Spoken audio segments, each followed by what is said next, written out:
Okay, so you guys know by now that we like to take a deep dive, right? Absolutely. And you've sent in some really fascinating stuff recently Yeah. about Blake Lively and Justin Baldoni. And honestly, Right. even for someone like me who tries to keep up with all the, Uh-huh. the entertainment news and all that, Sure. it's a lot. It is. So we are going to help you untangle it. Yeah, this is one of those things where you see the headlines and you're like, oh, this is going to be interesting. Yeah. But then you're like, wait a second, there are so many layers to this. Right. And I feel like a lot of people kind of, see the headline and then kind of Move on. move on. Yeah. Exactly. Yeah. So we're going to really get into it today. Yeah, we're going to unpack all of it. And like you said, there's just layer upon layer.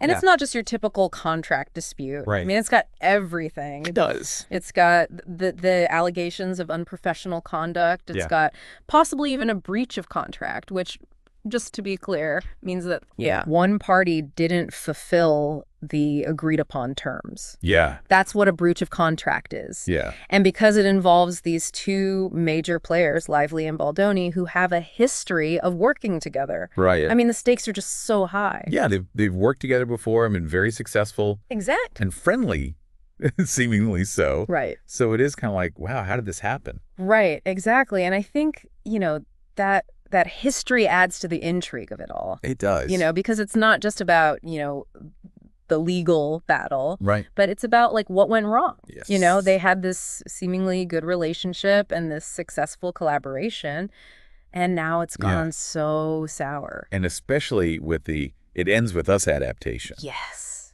Which is generating so much buzz. Right. So, it's not just affecting this case, but their careers. Exactly. It's their reputations, their careers, everything's kind of on the line here. Yes. So let's actually break down the core conflict here. So Lively's team is alleging unprofessional conduct on set, and they're specifically pointing to unclear boundaries and creative clashes. Okay. But like with any legal case, we have to remember these are allegations, not proven facts. Right, absolutely. And, it's so important, I think, to kind of like, just as a foundation, Yeah. our system is innocent until proven guilty. And that really applies here because, Yes. social media moves so fast. Yes. People jump to conclusions. Yeah. But we have to remember that this is a legal process and there are two sides to every story. Absolutely. And Baldoni's team is not just, issuing these kind of general denials like, nope, didn't happen. Right. They're coming in with receipts. Yes, they are. They are presenting very specific evidence, Yeah. like text messages, behind-the-scenes footage. Right. And that's not an accident. That's a very deliberate legal strategy. Right. It's about saying, okay, you're going to make these claims. We are going to refute them with hard proof. And that's often, more compelling in court when you have that. Right. Because anybody can say anything. Yeah, exactly. And so it becomes very much like It's a chess match. It's a chess match, exactly. Yeah. And it's high-stakes chess. High-stakes chess. Yeah. Yeah. And this is where things get a little bit messy, wouldn't you say? Oh, yeah. Because their spouses have now gotten involved. Yeah. Emily Baldoni and Ryan Reynolds. Right. They've both publicly taken sides. Yeah, and I think that's what makes this so compelling for people. Right, totally. Because it's not just these two, actors. Right. It's their families, it's their inner circles, Yeah. and that just adds this whole other layer of drama. Absolutely. And then on top of that, Right.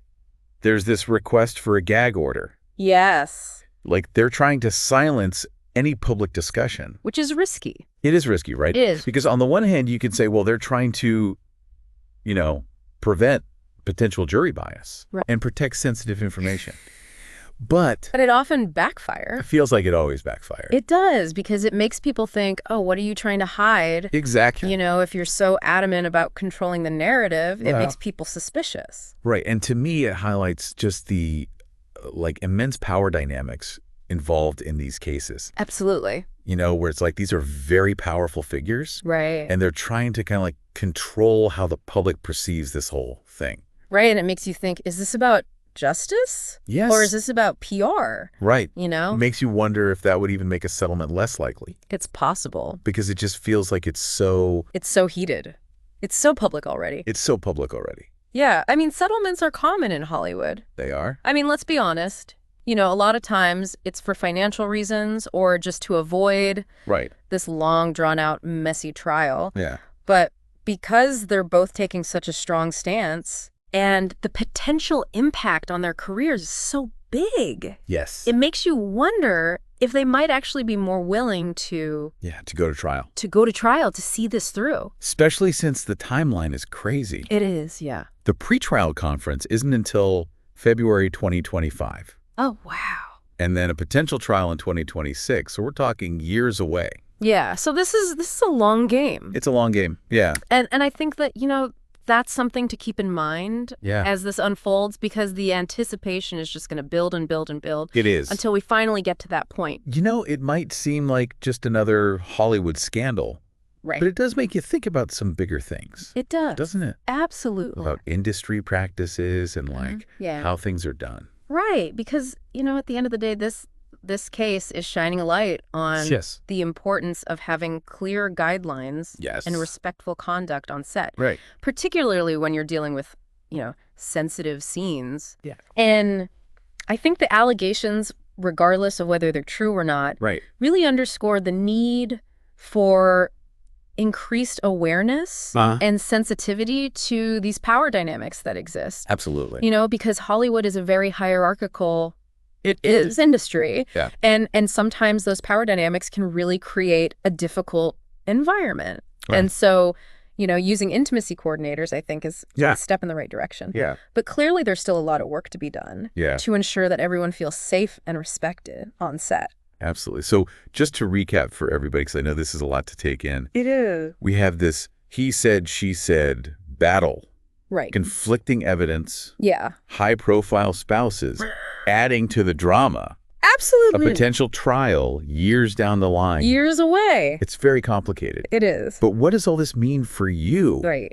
Even if you are in the film industry. Right, exactly. Yeah. I think that's a great question. And I think the answer is that the themes at play here are universal. They are. Navigating accusations, setting boundaries, ensuring professional conduct. Right.